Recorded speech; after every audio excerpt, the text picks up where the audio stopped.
ready to roll. Mike is back in studio. Great to have fun. I love it. Back here, our crew is in Indianapolis again this morning, again with the McAfee guys. We got Orlovsky, we got Traeger. Shefty is working feverishly. We will dive into all of the... Watch what happens here. 13 seconds. KC wins a thriller. They're 3-0 against the Nuggets this year. This was a remarkable win, a remarkable game, and a remarkable record for SGA. This is a record that has stood 63 years.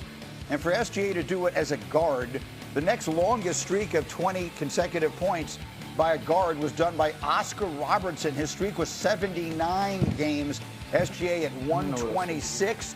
Thunder will try and take on the Celtics on Thursday night, and SGA will try and make the record his own. So that's your NBA top story from the night. So the top stories in the NFL yesterday, they were many and varied. Here we go. Free agency. Deals were flying. Start with the stunner. Chiefs addressing the running back spot. Signing Super Bowl MVP Kenneth Walker away from Seattle. 3 years, $28 million guaranteed. Walker, the fourth reigning Super Bowl MVP, to change teams that following season. Then the quarterbacks started flying off the shelves. Miami, the first to make a move, signing former Packers quarterback Malik Willis. 3 years, $45 million guaranteed. Willis only has 115 dropbacks in 2 years with Green Bay, but played well when he had the opportunity.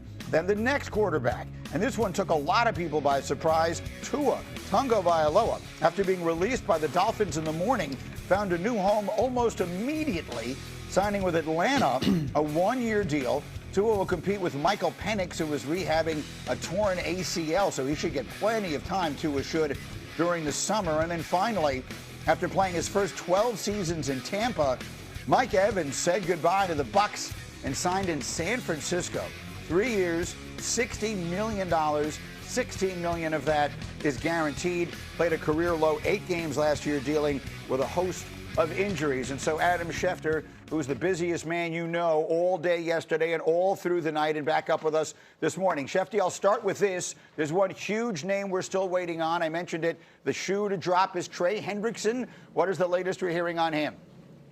Well, here's the situation, Greeny. He's been in contact with a number of teams right now. The issue, I think, is this. You see the Houston Texans go out and give Danielle Hunter a $40 million a year extension. You see yesterday the Carolina Panthers shock the NFL and give Jalen Phillips $30 million a year. Trey Hendrickson sees himself in the company of those kinds of players. And so you would think that there would be a corresponding contract in that vicinity. But if there's not a team out there that's willing to give you $40 or $30 million, sometimes it takes a player a little bit of time to understand how the market works like that and to accept that just because Danielle Hunter might get 40, you might not get 40. Just because Jalen Phillips gets 30 doesn't mean you get 30. And so right now he's talking to a bunch of teams, but nobody has met his price just yet. And he's a very strong-minded, prideful person. He wants to get his price, and until he feels like he does, he's not willing to compromise on that. Now, he waited a long time for this opportunity to be free. He's going to take advantage of it. I don't blame him. Ton of movement on the quarterback market. We talked about Malik Willis. We talked about Tua Tagovailoa. What was your biggest takeaway from the quarterback situation yesterday? I think all the movement in Miami with Tua going out, Malik Willis coming in, and then Tua going to Atlanta. This creates a very interesting, and I think when you look at it, obvious situation.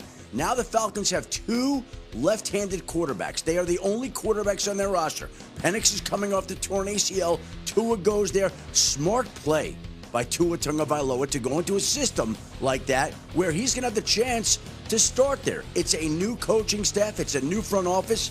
They're not married to Michael Penix or anything like that. So Tua will have a legitimate chance to be the starting quarterback there, and who knows how that might revive his career. We see it over and over in the NFL. So Tua opted for that particular situation. Now we wait to see where some of these other quarterbacks go and some of the other openings that are out there with teams still looking for quarterbacks, Greeny. Kyler Murray, Geno Smith would be the 2 that jump immediately to mind, and certainly there are some others, particularly some older players, Flacco, Rodgers, etc. What else? What else are you keeping a close eye on right now that you might be popping into my ear any minute and saying, Greeny, I've got breaking news?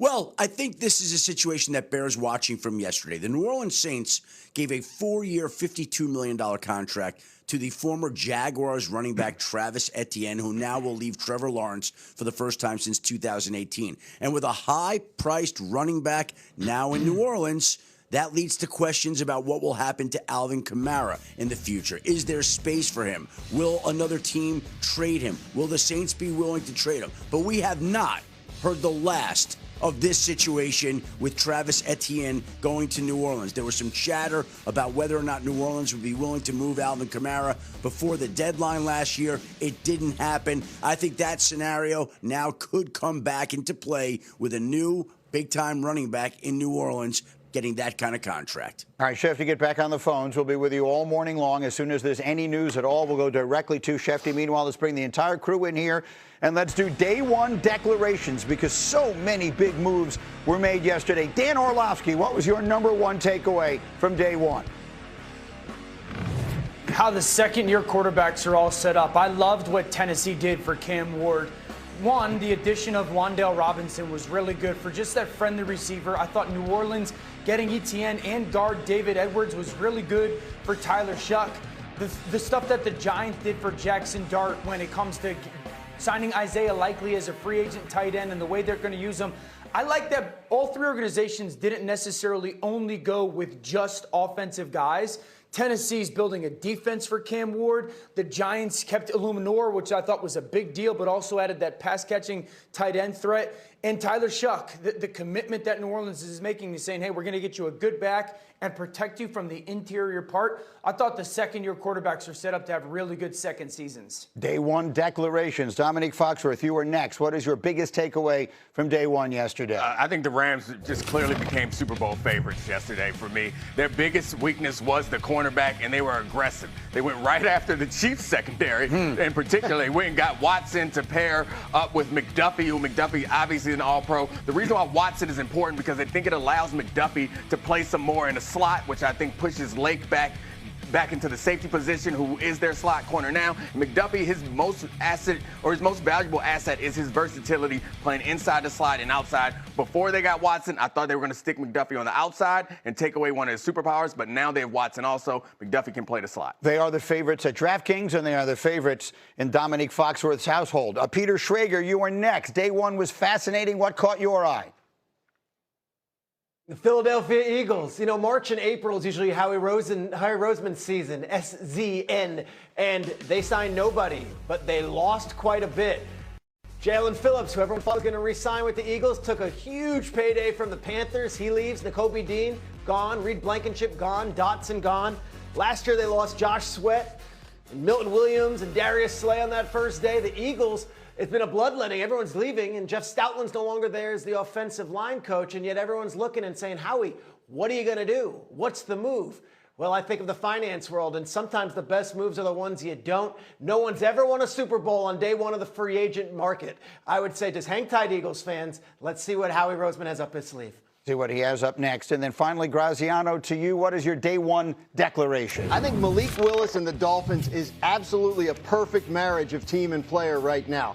Malik Willis is still an unknown, and whoever signed him was going to be taking some level of risk that his small sample size of performance in Green Bay could translate to success as a full-time starter. The Dolphins are a team that I don't think many people are expecting much from this year. So if he goes there and it doesn't work out, I don't think it's as catastrophic for him as if he had gone to like Indianapolis or a place like that where they'd be expecting right away. And if it does work, by the way, he's playing for a coach and a GM that know him well. They come from Green Bay. I think they might have tripped over something. I actually think the Malik Willis deal says more about the Colts and the Falcons than it does about the Dolphins, because Malik Willis went for a lot less than I think we anticipated, which makes it seem really silly to me that some of these other teams who seem a lot closer, who seem like more attractive destinations for Malik Willis, why they didn't get in the mix. Ending up with Tua when Malik Willis has what seems like a higher upside right now surprises me. But that's the thing, though. I mean, I think that's why it makes sense for Miami. First of all, I think the price was about right? A little more than Justin Fields got last year. That's what we had kind of been saying. But second of all, I just think if he goes to a place like Indianapolis where it's, win now or else, I think that sets him up for potential disappointment, set them up for potential disappointment. Whereas in Miami, I think, the range of outcomes suits him better. Orlovsky, what do you think of all the quarterback stuff yesterday? Yeah, I liked Miami signing Malik Willis, and I think it's the fair contract because it's really that 2-year commitment. They'll see if they've got something. Yeah. If not, they'll get into the quarterback market again. I thought Tua going to Atlanta was the right decision, both sides. One, Tua, that's the best place for you to try to rebuild your career as a starting quarterback potentially. Two, that's really all Atlanta had, Dom. There wasn't a ton of wiggle room for Atlanta. If you're Atlanta, Kyler wasn't going to go there.